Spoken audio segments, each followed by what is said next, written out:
ভাইরে, এটা হলো রমজানের মাস, রহমতের মাস, বরকতের মাস, দয়ার মাস। আল্লাহ এই মাসটাতে দয়া খুলে দিয়েছেন। আল্লাহ যত লুটতে পারেন, যত নিতে পারেন, আল্লাহ রাব্বুল আলামিনের কাছে যত চাইতে পারেন, আল্লাহর কাছে কোনো জিনিসের কমি নেই। ভাই মুসলমান, এই মাসে মেলাই ফজিলত আছে। আল্লাহ তাবারাক ওয়া তাআলা এই রমজান মাস যখন শুরু হয়ে যায়, চাঁদ যখন রমজান মাসে দেখা যায়, সমস্ত জান্নাতের দুয়ারকে খুলে দেওয়া হয়, সমস্ত জান্নাতের দুয়ারকে খুলে দেওয়া হয়, আর সমস্ত জাহান্নামের দুয়ারকে আল্লাহ তাবারাক ওয়া তাআলা বন্ধ করে দেন, যে আমার এই রহমতের মাসে গজবের দুয়ার খোলা যেন না থাকে, আমার এই দয়ার মাসে আমার গজবের দুয়ার যেন খোলা না থাকে। এই জন্য জাহান্নামের সমস্ত দুয়ারকে বন্ধ করে দেওয়া হয়। ভাইরে, এই মাসটা একটা এমন মাস, আল্লাহুস সামাদ, আল্লাহর নবী সাল্লাল্লাহু আলাইহি সাল্লাম এই মাসটার স্বাগত করতেন। আপনার বাড়িতে যখন কোনো কুটুম আসবে, আপনার বাড়িতে মেহমান আসবে, আপনি ওয়েলকাম স্বাগতম করছেন, ইস্তেকবাল করছেন। নবীজি এই মাসটা যখন আসতো, দুদিন, 3 দিন, 4 দিন আগে থেকে নবীজি রেডি হয়ে যেতেন, আমাকে এই মাসের রোজা রাখতে হবে, তৈয়ার হয়ে যেতেন নবীজি। কিন্তু সুবহানাল্লাহ, কত ভাই এমন আছে যে ওর রোজার মাস যেছে কি এমনি যেছে, কিছু বুঝাবুঝি নেই, বুঝাবুঝি নেই। কত ভাই এখন আছে রোজা করবে না, বাড়িতে কি খাইতে নাই যে রোজা করব, কিসের কমি আছে বাড়িতে, রোজা করবে না। কত ভাই তো ছেড়ে ছেড়ে রোজা করবে, আজ করলে ফের কত ভাই কয়দিন পার করবে আল্লাহ জানে। কত ভাই শুধু শুক্রবার করে রোজা করবে, শুধু জুম্মার দিন রোজা করবে। মেয়ে লোকটা কইবে যে আদরের বাপ, আজ জুম্মার দিন তুমি রোজা করবে না জি, তখন ওই জুম্মার দিন খালি রোজা করবে। কত ভাই আছে ও জাফতের লেগা রোজা করবে, জাফত ইফতারি জাফত দিবে, ও সকাল বেলাতে সাহারি খেয়ে নিবে ভোর রাতে। এবার দেখবে 8টা 9টা তক কোনো জাফত টাফত আইলো কি আইলো না। এবার যদি আইলো তো রোজাটা করলে, মানে জাফত খেতে যেতে হবে, তো না যাইতে তখন কইবে শালা রোজা করে নিবে, ওই লেগে আইলো না। তো জাফত খাবে লেগে রোজা করবে। আর যদি না আইলো জাফত টাফত, তখন কইবে রে কি আছে বাড়তে দে দে, খেয়ে রোজা ছেড়ে দিলে। ভাই কত ভাই এমন আছে প্রথম দিন রোজা করবে আর শেষ দিন রোজা করে মোহর মেরে দিবে মধ্যখানে, তোরা থাক মধ্যখানে ঘুরে বেড়া সব। এরকম রোজাদার ভাই, এরকম রোজাদারের আল্লাহর কাছে কোনো দাম নাই রে ভাই, কোনো দাম নাই। আল্লাহর নবী একদিন খুতবা দেওয়ার জন্য মিম্বারে চড়ছেন। মিম্বারে কয়টা ধাপি আছে ভাই? 3টে। প্রথম ধাপিতে নবীজি পা দিলেন, আমিন পড়লেন। দ্বিতীয় ধাপিতে পা দিলেন, আমিন পড়লেন। তৃতীয় ধাপিতে পা দিলেন, আমিন পড়লেন। আমিন মানে কি? আল্লাহ কবুল করো। আমিন মানে আল্লাহ কবুল করো। তো সাহাবায়ে কেরাম বসে আছেন, বলছে কি ব্যাপার রে, কেউ তো দোয়া করেনি এখানে যে নবী সাহেব আমিন পড়লেন, আমাদের মতন সব চুপচাপ হয়ে আছে, কে না নবীজি আমিন পড়লেন, কারণটা কি? খুতবা শেষ হলো, এবার নবীজি খুতবা থেকে নামলেন। সাহাবায়ে কেরামের মধ্যে বলছেন, হুজুর আজকে একটা নতুন কাজ করতে দেখলাম আমাকে। বলছে কি রে বাবা? বলছে আপনি যে খুতবাতে চাপলেন, মিম্বারে চাপলেন, তো 3 বার আমিন পড়লেন, কারণটা কি? এবার নবীজি কি বলছেন জানেন? সুবহানাল্লাহ, রে আমার সাহাবীরা, আমি খুতবা দেওয়ার জন্য যখন মিম্বারের উপরে দাঁড় হয়েছিলাম, প্রথম সিঁড়িতে যখন পা দিলাম তখন আমি পড়লাম আমিন। দ্বিতীয় ধাপিতে যখন পা দিলাম তখন পড়লাম আমিন। 3 নম্বর ধাপিতে যখন পা দিলাম তখন পড়লাম আমিন। আমিন মানে তুমি আল্লাহ কবুল করে নাও। কেন পড়লাম, কেন পড়লাম, কেন পড়লাম? এই জন্য পড়লাম, জিবরিল আমিন আমার কাছে এসেছিলেন, আল্লাহর ফেরেশতা জিবরিল আমিন আমার কানে কানে বললেন। আমি যখন প্রথম ধাপিতে পা দিলাম, জিবরিল আমিন আমার কানে কানে বললেন, নবী গো আপনি আপনার উম্মতরাকে জানিয়ে দেন, আপনি আপনার উম্মতরাকে বলে দেন, আপনি আপনার সাহাবীরাকে মেসেজ দিয়ে দেন, যাদের মা বাপ বাড়িতে আছে, বুড়া বাপ বাড়িতে আছে, মা বাপের খেদমত করলো না, মা বাপকে রাজি করলো না, মা বাপের কাছে একটা ভালো ছেলে হইতে পারলো না, ওই ছেলে যেন হালাক হয়ে যায়, বরবাদ হয়ে যায়, ধ্বংস হয়ে যায়। আমি তখন পড়লাম আমিন মানে আল্লাহ তুমি কবুল করে নাও। 2 নম্বর ধাপেতে যখন আমি পা দিলাম তখন জিবরিল আমিন আমার কানে কানে আবার বললেন, নবী গো আপনি আপনার উম্মতকে মেসেজ দিয়ে দেন, আপনি আপনার উম্মতকে জানিয়ে দেন যারা রোজার মাস পেল, রমজানের মাস পেল, ভালো শরীর স্বাস্থ্য, রোজা রাখলো না, জানোয়ারের মতন খেয়ে খেয়ে দিনটাকে কাটিয়ে দিল, রোজা রাখলো না, তারাবি পড়লো না, তেলাওয়াত করলো না, শুনলো না, সেহরি ইফতার করলো না, এই রমজান মাসে রোজা রেখে নিজের জীবনের গুনাহ মাফ করতে পারলো না, গুনার বোঝাটা তার মাথাতে থেকে গেল, ওই লোকটা যেন হালাক হয়ে যায়, বরবাদ হয়ে যায়, ধ্বংস হয়ে যায়। নবী বললেন তখন আমি পড়লাম আমিন। আমিন মানে আল্লাহ এটাও দোয়া তুমি কবুল করে নাও। 3 নম্বরে বলছেন সাহাবীরা, আমি 3 নম্বর ধাপেতে যখন পা দিলাম তখন পড়লাম আমিন। জিবরিল আমিন আমার কানে কানে বললেন, নবী গো আপনি আপনার উম্মতকে আর একটা মেসেজ দিয়ে দেন, যখন আপনার নাম আসবে, যখন নবী বলে কেউ ডাকবে, যখন মুহাম্মদ বলে কেউ ডাকবে, আপনার যখন নাম আসবে আর নাম শোনা পর যারা আপনার উপরে দুরূদ পড়বে না, মানে সাল্লাল্লাহু আলাইহি ওয়াসাল্লাম পড়বে না, ওই লোকটা যেন হালাক হয়ে যায়, লোকটা যেন বরবাদ হয়ে যায়, ওই লোকটা যেন ধ্বংস হয়ে যায়। আমি তখন পড়লাম আমিন। আমিন মানে এই দোয়াটাও আল্লাহ তুমি কবুল করে নাও। নারে তাকবীর। তাহলে 3টা দোয়া করলেন, 3টার মধ্যে একটা দোয়া হলো কি, রমজান মাস পেল, রোজা রাখলো না, নিজের জীবনের গুনাহকে maaf করতে পারলো না, ওই লোকটা যেন হালাক বরবাদ হয়ে যায়। ভাই মুসলমান, এবার যে ভাইরা রোজা রাখে না, যে মায়েরা রোজা রাখে না, একটু কি চিন্তা করেছেন আজকে আমি দোয়া করব, কবুল হইতেও পারে নাও পারে, আপনি দোয়া করবেন কবুল হইতেও পারে না পারে, কিন্তু একটা নবীজি যখন দোয়া করে গেছেন তার দোয়া কি রদ হবে কোনোদিন? কোনোদিন জীবনে রদ হবে না, কোনোদিন দোয়া রদ হবে না।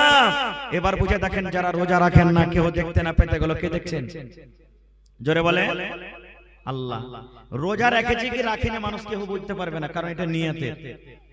দেখবেন যে কোন লোক একবার আপনার সামনে আইলো, দেখে লাগছে যে আপনাকে যে এই লোক রোজা করেছে লাগছে, কিন্তু ও রোজা করেছে কি করেনি, মুখখান চোখ মুখ শুকিয়ে আছে, আল্লাহর কাছে ও জানছে আল্লাহ রোজা করেছেন কি করেননি।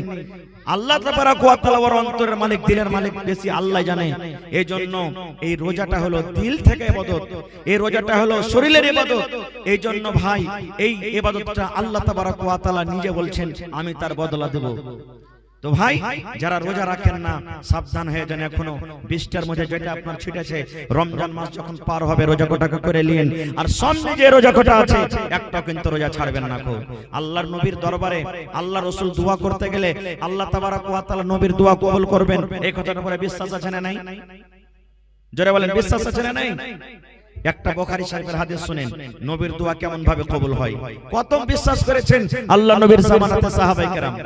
নবীজি একদিন মজলিসে বসে আছেন, একজন মহিলা নবীর কাছে এলেন, একজন কালো মহিলা, দেখতে কালো, সাউদা কালো মহিলা নবীর কাছে এলেন। মহিলাটাকে কিন্তু মির্গির বেমার ছিল, মির্গির রোগ।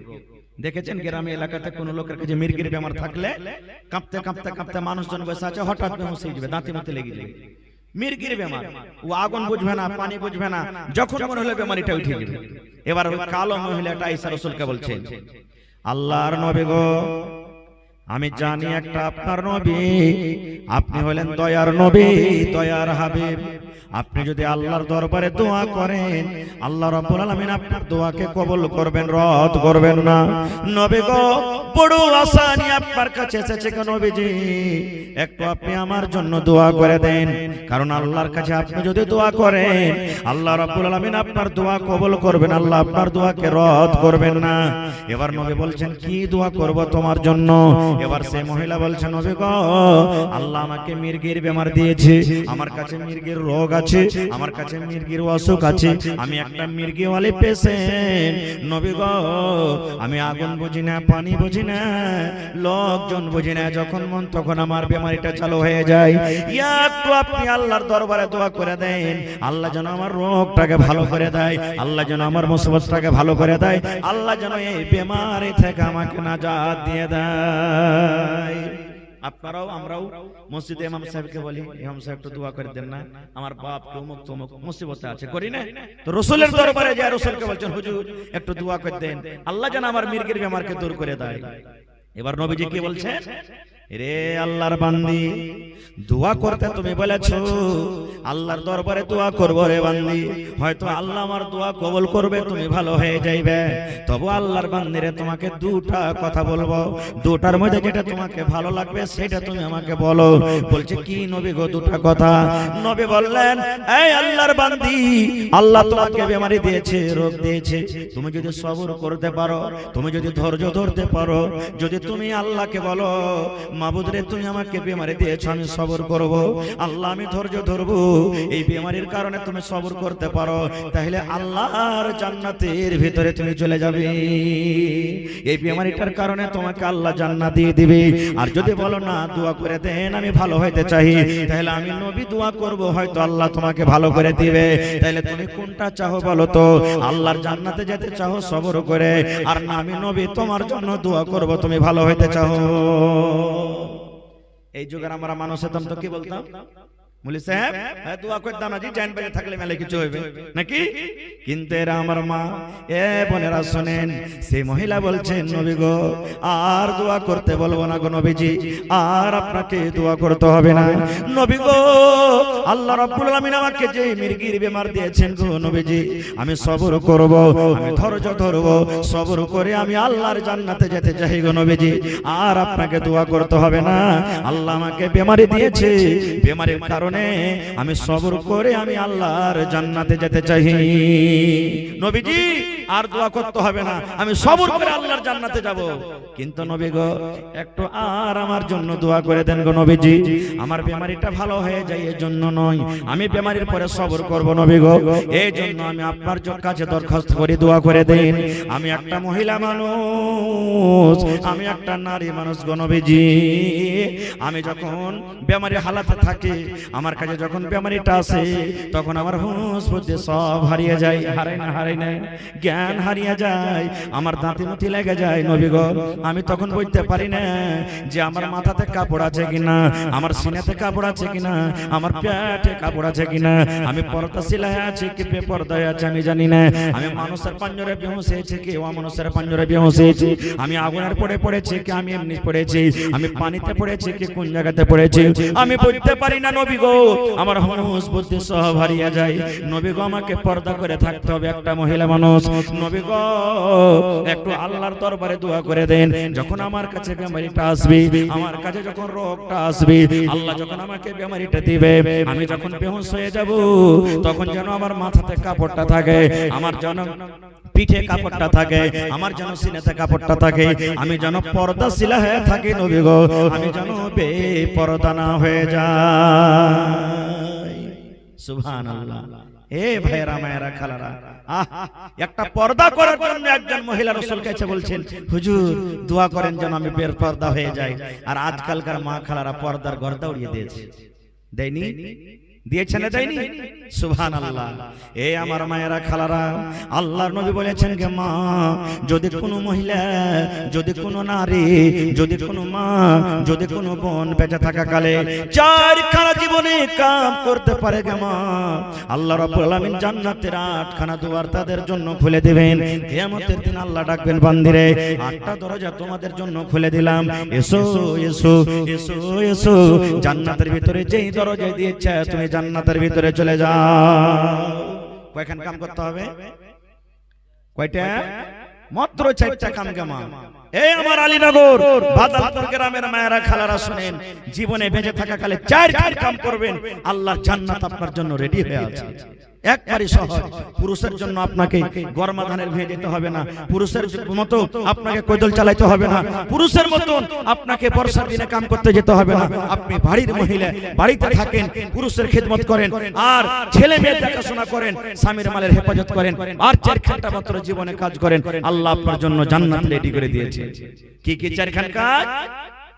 1 নম্বরে নবী বলেছেন আল মারআতু ইযা সাল্লাত খামসাহা, যদি কোনো মা 5 ওয়াক্তের নামাজ পড়িতে পারেন, 1 নম্বর কাজ।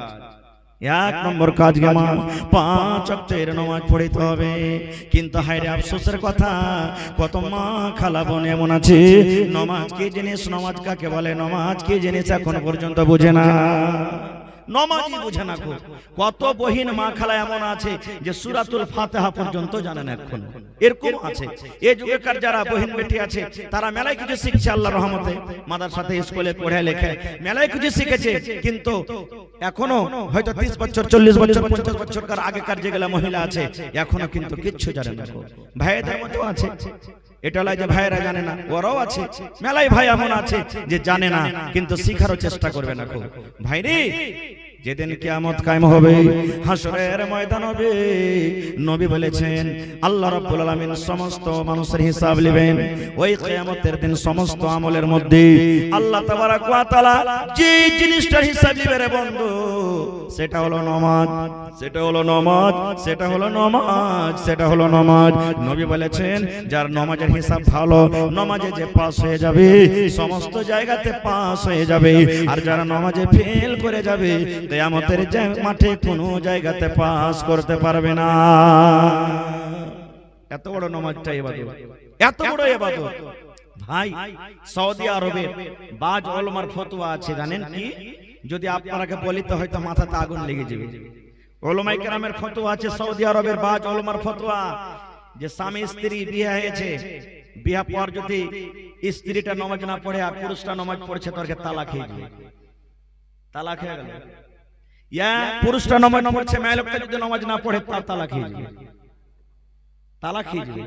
সুবহানাল্লাহ। খালি মুখে তালাক দিলে তালাক হবে না। এবার আপনি বলেন নামাজটা কত বড় পাওয়ারফুল ইবাদত, যে নামাজ না পড়তে গেলে তালাক হয়ে যাবে স্ত্রী। সুবহানাল্লাহ। আর আজকে আমরা মুসলমান, এই যে কয়েকদিন আগে ফেসবুকে একটা ভিডিও আরবিতে ঘুরছিল, উনি বলছেন আরবি ভাষাতে যে নামাজ পড়ে না মানুষকে মার্ডার করার থেকে বড় গুনাহ করছে, নামাজ পড়ে না জিনা করার থেকে বড় গুনাহ করছে, নামাজ পড়ে না সুবহানাল্লাহ সুদ খাওয়ার থেকে বড় গুনাহ করছে। মানে নামাজটা একটা এমন ইবাদত যে যারা নামাজ পড়ে না সমস্ত গুনাহ থেকে বড় আমল করছে। নামাজটা এত বড় ইবাদত। কিন্তু ভাই মুসলমান, আজকে আমরা রমজান মাসও কত ভাই দেখবেন শুধু মাগরিবের নামাজ খানটা পড়িতে যাব, মাগরিবের সময় মসজিদে আটে না, বাকি টাইম আর নাই। কত ভাই তেমন আছে এই রমজান মাস খানটাতে নামাজ পড়বে, আর যেদিন 30 রোজা পুরা হয়ে গেল ঈদের নামাজ পড়াইছে সুন্দর একটা লইয়া চকচকা রুমালে বাঁধবে নামাজকে, আর বাইন্দার করে কবে তোকে গেডে লটকে থেনু আল্লাহ বাঁচিয়ে থেকে 1 বছর বাদ তো খাইছে ফের খুলবে। আছে না নাই? কত ভাই আছে না ভাইরে? নামাজটা একটা এত বড় ইবাদত, আল্লাহুস সামাদ। আমি আপনি যেদিন মরে যাব সেদিন নামাজের জরুরি আছে না নাই? আছে না নাই? কোন নামাজ এটা? কোন নামাজ? যেদিন মরে যাব আমি আপনি, ওই নামাজ না হইলে আমাকে আপনাকে দফনই করবে। সুবহানাল্লাহ। জানাজার নামাজ। এতটি লোক বসে আছেন, সুবহানাল্লাহ, সব কথা রেকর্ড হয়েছে, কাল শুনতে পাবেন আপনারা ইউটিউবে।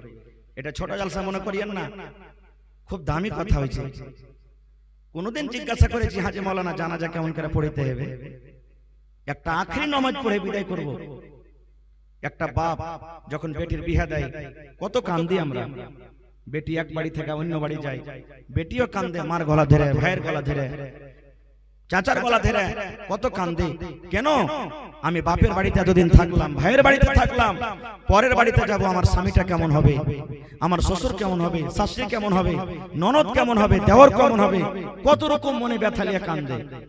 কিন্তু মুসলমান রে, আমি আপনি যখন মরে যাব রে বন্ধু, ছেলেরা কাঁদবে 1 ঘন্টা 2 ঘন্টার জন্য, ছেলেরা কাঁদবে 1 দিন 2 দিনের জন্য, বাড়িতে মা আছে কাঁদবে 1 দিন 2 দিনের জন্য, বাড়িতে বিবি আছে 1 মাস 2 মাস 3 মাস 4 মাস পর্যন্ত কাঁদবে।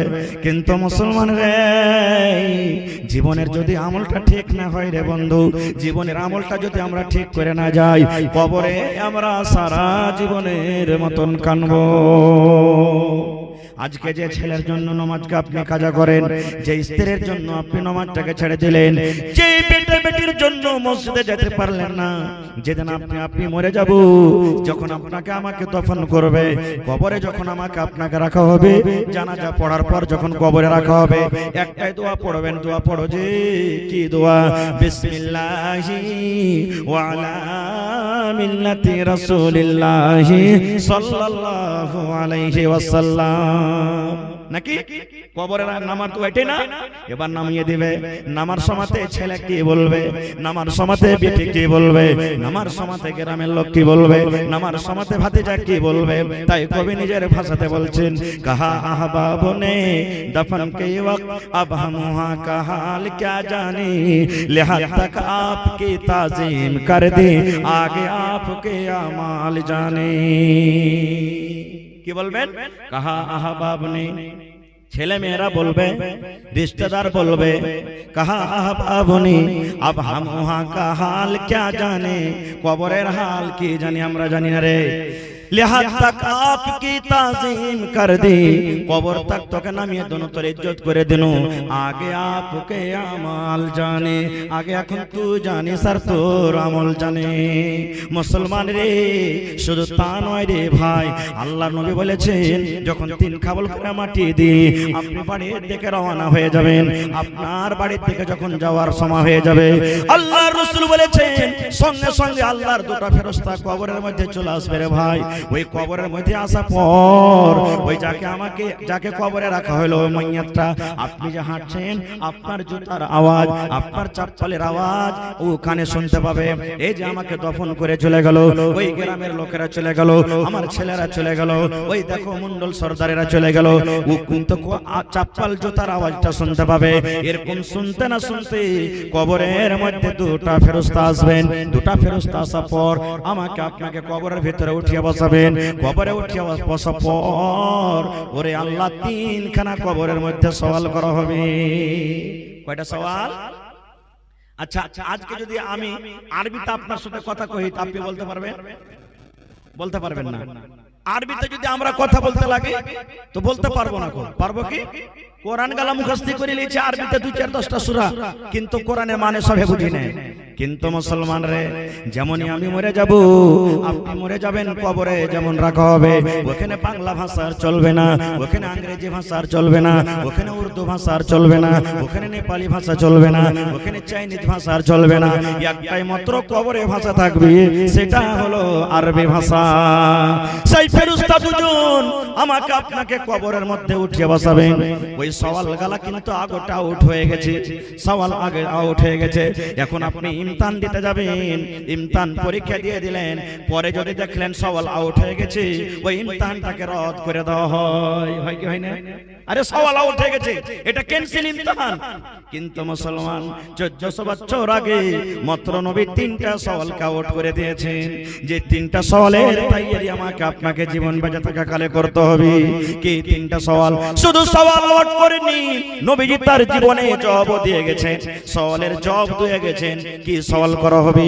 নবী বলেছেন বেটা ছেলে হোক কিংবা বেটি ছেলে হোক, নর হোক কিংবা নারী হোক, আল্লাহর রাসূল বলেছেন ওই ফেরেশতা দুটো আসবেন আর আসার পর কবরের ভিতরে উঠিয়ে বসাবেন। উঠিয়ে বসিয়ে প্রথম সওয়াল করবে, এ আল্লাহর বান্দা রে, আল্লাহর বান্দি, মান রাব্বুকা, মান রাব্বুকা, তোমার রবকে, তুমি তোমার রবকে, তোমার মালিককে, তোমার পালনহারকে, মান রাব্বুকা, তোমার রবকে। বেয়াদবি মাফ করবেন, এতটি লোক সামনে বসে আছেন, ধরেন আজকে কবর মনে করলেন বুঝার জন্য, মান রাব্বুকা, দেখি কে উত্তরটা দিবেন, যে আর উত্তর কি হবে? জি জোর করে বলেন। শিখলেন ভাই, শিখলেন। কারণ বেটাকে ইঞ্জিনিয়ার করব, বেটাকে ডাক্তার করব, বেটাকে হাফেজ করব, বেটাকে মাওলানা করব, 500, 1000, 2000 টাকা মাস দিয়ে টিউশন পড়াচ্ছি। কিন্তু মুসলমানরা জীবনে কোনোদিন কোন মাওলানার কাছে কবরের তৈয়ারির জন্য আমরা টিউশন করি না। আজকে টিউশন আপনাদের। রাসূল বলেছেন যখন প্রথমে সওয়াল করা হবে মান রাব্বুকা, তোমার রবকে, ইমানদার বান্দা যদি না হয়, নেককার মানুষটা যদি না হয়, যদি জীবনে ভালো আমল না করে থাকবে, থরথর থরথর করে কাঁপতে লাগবে, কথা বুঝতে পারবে না, বলবে কি না কি বলছে, বলবে কি না কি বলছে, তখন বলবে হা হা লা আদরি, হা হা লা আদরি, আমি এটা জানি না রে ফেরেশতা, এটা আমি জানি না, এর মানে বুঝি না, আমার রবকে, আমার আল্লাহকে আমি জানি না, আমি জানি না, আমি জানি না। 3টার মধ্যে একটা ফেল। 2 নম্বর তাকে বলা হবে মা দিনকা তোমার দিন কি রে, তুমি কোন দিনে ছিলে, কোন ধর্মে ছিলে, কোন মাযহাবকে তুমি মানছিলে? মা দিনকা তোমার দিন কি, তোমার ধর্ম কি, তুমি কোন দিনে ছিলে? নবী বলেছেন 2 নম্বর তাকে প্রশ্ন করা হবে, হাক্কা ভাক্কা খেয়ে যাবি। ইমানদার যদি না হয়, জীবনের আমল যদি ঠিক না হয়, তখন আবার তাকে বলবে হা হা লা আদরি, আমি জানি না, আমি বুঝি না, আমি জানি না আমার দিন কি, আমার ধর্ম কি, জানি না। 2 নম্বর ফেল। 3 নম্বর প্রশ্ন করা হবে, মা হাদার রাজুল, নবীর একটা ফটো দেখা হবে, কিংবা তাকে বলা হবে মান নবিয়কা, তোমার নবীর নাম কি, তোমার রাসূলের নাম কি, তুমি কোন নবীর উম্মত ছিলে, তুমি কোন নবীকে মাননেওয়ালা ছিলে, তুমি কোন নবীর উম্মত ছিলে, সেই নবীটার নাম বলে দাও। কিংবা মা হাদার রাজুল, এই ফটোটাকে তুমি চিনতে পারো, এই ছবিটাকে তুমি চিনতে পারো, এই লোকটাকে। দয়ার রাসূল বলেছেন উম্মত রে, যদি লোকটা নেককার না হয়, গুনাহগার হয়, পাপী বান্দা হয়, 3 নম্বরে উত্তরে বলবে হা হা লা আদরি, আমি জানি না, আমি বুঝি না, এটাও আমি জানি না আমার নবীর নাম কি, আমি কোন নবীর উম্মত আমি এটাও জানি না। ওরে আল্লাহ, এবার শুনেন ভাই, রাসূল বলেছেন 3টা যখন ফেল করে যাবে, আল্লাহ রাব্বুল আলামিন গায়বী আওয়াজ থেকে বলবেন আসমান থেকে, রে আমার ফেরেশতা, এই আমার ফেরেশতারা শুন, এই আমার বান্দা কিংবা বান্দিটা মিথ্যা কথা বলেছে রে, ঝুট কথা বলেছে, আমি জানি না, আমি বুঝি না, আমি জানি না, মিথ্যা কথা বলেছে। এই ফেরেশতারা শুন, এই লোকটাকে আমি জ্ঞান দিয়েছিলাম, বুদ্ধি দিয়েছিলাম, দুনিয়াতে সব কিছু করে খেতে পেরেছি, দুনিয়াতে ডাক্তারি করে খেতে পেরেছি, দুনিয়াতে মাস্টারি করে খেতে পেরেছি, দুনিয়াতে কত কাজ করে খেতে পেরেছে রে, কিন্তু আমাকে চিনতে পারেনি, মিথ্যা কথা বলছে, ঝুট কথা বলছে, ঝুট কথা বলছে, আমাকে চিনার চেষ্টা করেনি, জানার চেষ্টা করেনি। এই জন্য ফেরেশতা রে, কবরকে তোমরা ছোট করে দাও, কবরকে ছোট করে দাও, কবরকে তোমরা ছোট করে দাও। এবার কবরটাকে ছোট করে দেওয়া হবে। আজকে আমরা 2.5 হাত 3 হাত চওড়া করি, আর লম্বাতে কত করি। রাসূল বলেছেন কবরকে বলা হবে, এরে কবর তুই এই লোকটাকে এমন করে ধরে চাপ, এই লোকটাকে এমন করে ধরে চাপ, এই লোকটাকে এমন করে ধরে চাপ। রাসূল বলেছেন ওরে সুবহানাল্লাহ, এদিকে আর পাশ নিয়ে এদিকে চলে আসবে, এদিকে আর পাশ নিয়ে এদিকে চলে আসবে, আর লোকটা কথা হাওমা হাওমা হাওমা করে চিৎকার করবে। শুধু তা নয়, তা নয়, আল্লাহ রাব্বুল আলামিন বলবেন ফেরেশতারে, তার জন্য বিছানাটা বিছিয়ে দাও।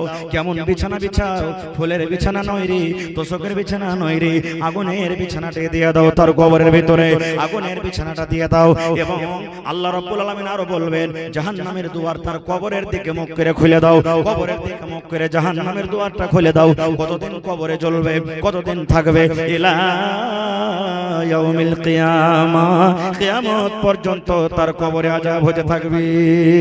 নারে তাকবীর। এবারে গুনাহগারের হয়ে গেল এটা কাজ। এবার যদি নেককার হয়, ইমানদার যদি হয়, তাকেও কিন্তু এই প্রশ্ন করা হবে, মান রাব্বুকা, তোমার রব কে রে, তোমার রব কে, তোমার পালনকর্তা কে। এবার রাসূল বলেছেন যদি লোকটা ইমানদার হয়, আল্লাহওয়ালা কিংবা আল্লাহওয়ালি হয়, সেই তখন উত্তরে বলবেন রব্বি আল্লাহ, রব্বি আল্লাহ, রব্বি আল্লাহ, আমার রব হলো আল্লাহ, আমার রব হলো আল্লাহ, আমার পালনকর্তা হলো আল্লাহ। একটা হয়ে গেল জয়। কত সোজা কথা যে ভাই। 2 নম্বরে বলবেন মা দিনুকা, তোমার দিন কি, তোমার ধর্ম কি। নেককার যদি হয় তো লোকটা বলবেন দিন ইসলাম, আমার দিন হলো ইসলাম, আমার ধর্ম হলো ইসলাম। দুটো হয়ে গেল। 3 নম্বরে তাকে বলবেন মান নবিয়কা, তোমার নবীর নাম কি, কোন নবীর তুমি উম্মত ছিলে। যদি নেককার দিনদার হয়, নবী বলবেন, সেই লোকটা বলবে যে রাসূলি মুহাম্মদ সাল্লাল্লাহু আলাইহি ওয়াসাল্লাম। এখন যে বললাম নবীর নামাজ তখন কি পড়তে হবে? কই পড়লেন আপনারা?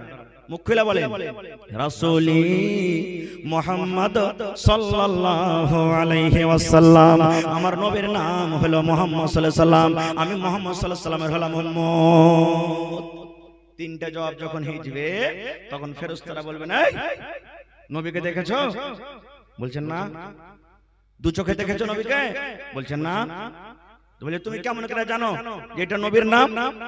তখন বলবেন ফেরেশতা রে, আমি মৌলবীর মুখে শুনেছি রে ফেরেশতা, আমি কিতাবের ভিতরে পড়েছি, আমি জালসা শুনেছি, মসজিদে খুতবাতে আমি শুনেছি, আমার নবীতে আমাদের নবীর নাম হলেন মুহাম্মদ সাল্লাল্লাহু আলাইহি সাল্লাম।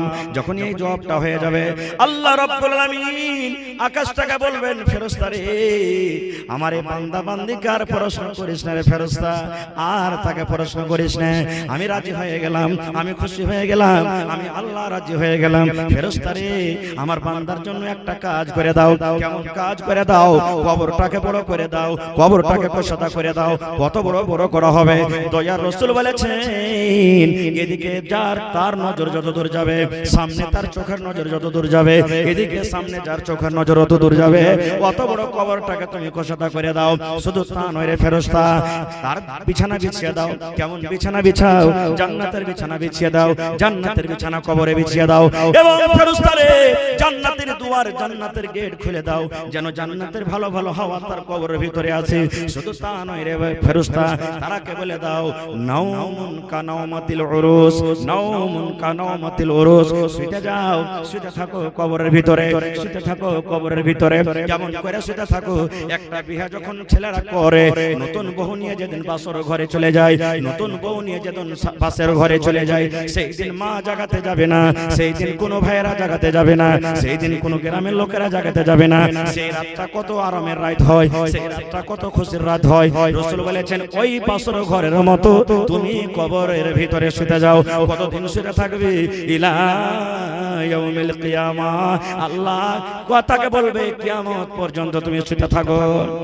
এবার নেককার মানুষটা তখন বলবে, আল্লাহ তাড়াতাড়ি করে কিয়ামত করে দাও, আল্লাহ, আল্লাহ তাড়াতাড়ি করে কিয়ামত করো, আল্লাহ তাড়াতাড়ি করে কিয়ামত করো। কেন করো? কিয়ামত হতে গেলে কবর থেকে বাড়িয়ে যাব, আর কিয়ামত হতে গেলে হিসাব কিতাব করে আল্লাহর জান্নাতে চলে যাব। কবরে যদি এত ভালো বিছানা পাই, কবরে যদি এত আরাম পাই, তাহলে আল্লাহর জান্নাতে কত আরাম পাবো। এই জন্য বলবেন, আল্লাহ তাড়াতাড়ি করে তুমি কিয়ামত করে দাও। এবার গুনাহগার বলবে, আল্লাহ রে, কিয়ামত করিও না, আল্লাহ তুমি কিয়ামত করিও না, আল্লাহ কিয়ামত করিও না, আল্লাহ তুমি কিয়ামত করিও না। কেন? কবরে যদি এত শাস্তি হয়, কবরে যদি এত আযাব হয়, তাহলে জাহান্নামের ভিতরে কত আযাব হবে। আল্লাহ তুমি কিয়ামত করিও না, আল্লাহ এই কবরটা ঠিক আছে, তুমি কিয়ামত করিও না। ভাইরে, এবার আর কি আযাব হয় জানে? দয়ার রাসূল বলেছেন, একটা কানা ফেরেশতা কবরে আসবে, বহরা ফেরেশতা কবরে আসবে, শুনতে পাই না, শুনতে পাই না, বহরা ফেরেশতা কবরে আসবে। আর তার হাতে কি থাকবে? হাতুড়া থাকবে। কেমন হাতুড়া থাকবে রে ভাই?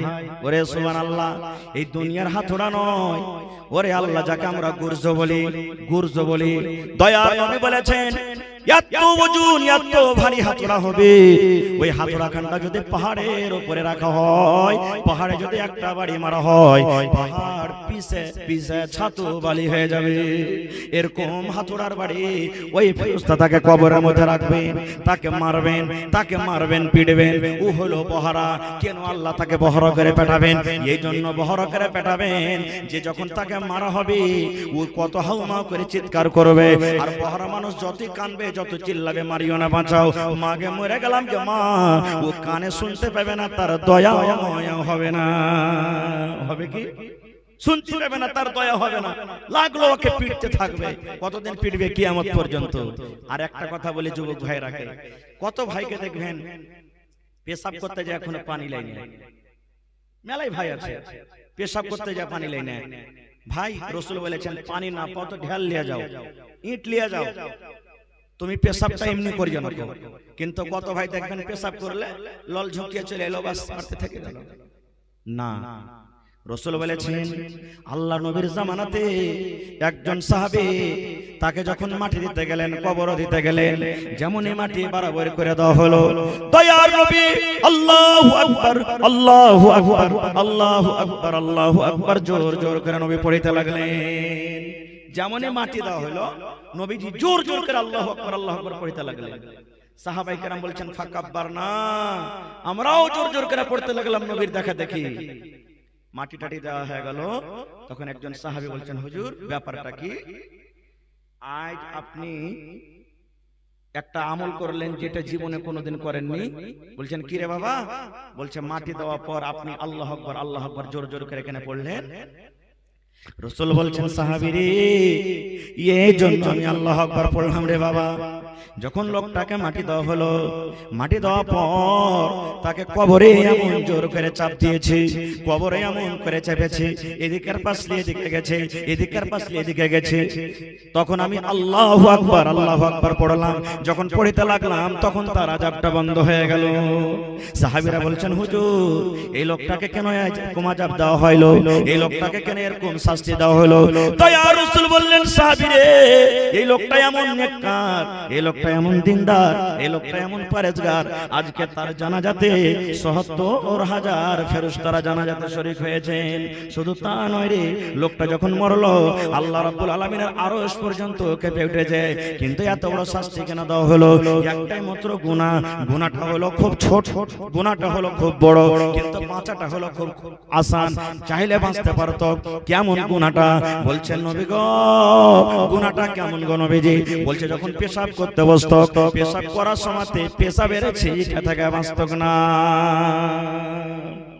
পেশাবের ছিটা থেকে বাঁচত না। এবার আপনি বলেন ভাই মুসলমান, পেশাবের ছিটা থেকে না বাঁচার কারণে যদি এত বড় শাস্তি হয়, তাহলে আপনি যে পেশাব করে এলেন, পানি টানি কিচ্ছু নিলেন না, আপনার লুঙ্গিতে থাকলো, পায়জামাতে থাকলো, তাহলে হালাতটা কি হতে পারে? একটু বাঁচতে পারলেন না আপনি, একটু বাঁচতে পারলেন না গো ভাই মুসলমান। তাহলে মিঠা কম করেন। আর 2 মিনিট। তো ভাইরা আমার, এই যে আমাদের আমলটাকে ঠিক করতে হবে ভাই। আমল ঠিক না করলে কিচ্ছু নাই ভাই। আজকে আমি আপনি বসে আছি, মরে যাব, কেউ শুতে যাবে ভাই? কেউ শুতে যাবে না, কেউ যাবে না শুতে। কোন ছেলে পেলে কেউ যাবে না। আমি আপনি মরে যাব, যতই চাই সম্পত্তি করে যাই, যখনই মরবো দেখবেন কত বাড়িতে দেখা গেছে বাপ মরে গেছে, আলমারির চাবি বাক্সর চাবিলে ছেলে পেলে ঝগড়া করেছে। ও কইছে আমি কথা লিব, ও কইছে আমি লাখের লিব, ও বলছে আমি কানের লিব, ও কইছে শুন এই বাপের বল যে বান্ধা আছে, আমি বাপের ছোট বেটা, আমি বলতে পালিয়ে লিব। বড় বেটা কইছে এই আমি কি খাটিনি, তুই একটা লে আমাকে একটা দে। দুনিয়াতে ভাগযোগ শুরু হয়ে গেল ভাই, দুনিয়াতে ভাগযোগ শুরু হয়ে গেল। সুবহানাল্লাহ।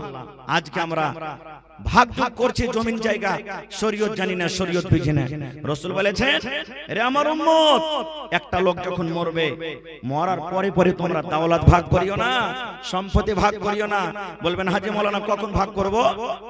রাসূল বলেছেন যখন লোকটা মরে যাবে, মরার পর দেখো তার কাছে মাল আছে কিনা, কতটি মাল, কাফন কেনার সমান তার কাছে টাকা আছে কিনা, কাফন কেনার সমান তার কাছে পয়সা আছে কিনা, কাফন কেনার সমান তার কাছে জমি আছে কিনা। প্রথমে কাফনের কাপড় কেন, প্রথম কি কিনতে হবে? কাফনের কাপড়। যে মরলো তার টাকা দিয়ে কাফনের কাপড় কিনতে হবে। এবার দেখলেন যে কাফনের কাপড় কিনে টাকা বাঁচছে, জমিন জায়গা মাল গরু বাঁচছে। রাসূল বলছেন 2 নম্বরে তার কর্জা দেখো, মাথাতে যদি কর্জা লিয়া থাকে, 10,000 লিয়া থাকে, 20,000 লিয়া থাকে, 10 টাকা লিয়া থাকে, কর্জা দেখো। জীবনে তার যদি করজ থাকে, যে মাল বেচা আছে ওই মাল থেকে তার করজটাকে তুমি শোধ করে দাও। দুটা হয়ে গেল। এবার বলবেন মাওলানা করজ শোধ করার পরও কিন্তু এখনো মাল আছে। রাসূল বলেছেন 3 নম্বরে দেখো ওয়াসিয়াত করে গেছে কিনা, ওয়াসিয়াত যদি করে থাকি ওই ওয়াসিয়াতটাকে তোমরা পুরা করে দাও। কেমন ওয়াসিয়াত? কত লোক কয় না বেটারে মরে যাচ্ছে, 5,000 টাকা ওই লোকটাকে দিয়ে দিও, বা 2,000 টাকা ওই পোতাকে দিয়ে দিও, বা 3,000 টাকা অমুক লোককে দিয়ে দিও, মসজিদে দিয়ে দিও, মাদ্রাসাতে দিয়ে দিও। এরকম ওয়াসিয়াত যদি করে দেয় তো রাসূল বলছেন ওকে প্রথমে পুরা করো। 3 নম্বর হয়ে গেল। তারপরে দেখছেন ওয়াসিয়াত পুরা করার পরও টাকা পয়সা মাল দৌলত বাঁচছে। এবার রাসূল 4 নম্বরে বলছেন তখন 4 নম্বরে যে মাল তোমার বাবার বাঁচলো, ওই মাল কোটা তোমরা ভাই বোন মিলে তখন তোমরা ভাগ করে নাও, তখন তোমরা ভাগ করতে যাও।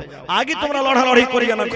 তো ভাই রে আমার মায়েরাকে বলবো, মা গে খালা গে বোন রে, আল্লাহ রাসূল বলেছেন গে মা যদি জীবনে বেঁচে থাকা কালে 4খানা কাম করতে পারেন গে মা, রাসূল বলেছেন কিয়ামতের দিন জান্নাতের 8খানা দুয়ার খোলা হবে, যেই দুয়ার দিয়ে ইচ্ছা জান্নাতের ভিতরে চলে যাবে।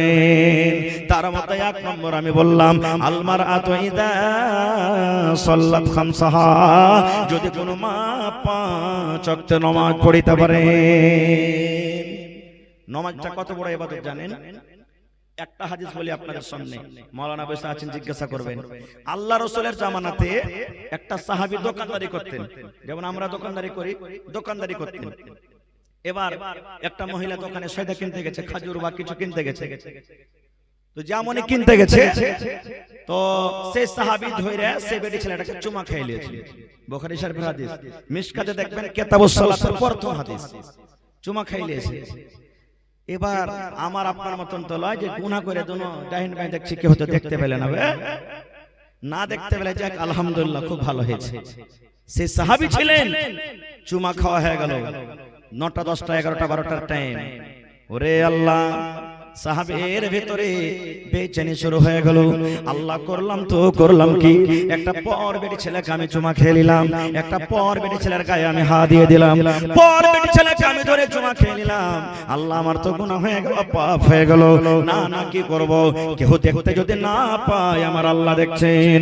সেই সাহাবী দৌড়াতে দৌড়াতে দৌড়াতে দৌড়াতে নবীর দরবারে চলে গেলেন, দৌড়াতে দৌড়াতে রাসূলের দরবারে চলে গেলেন।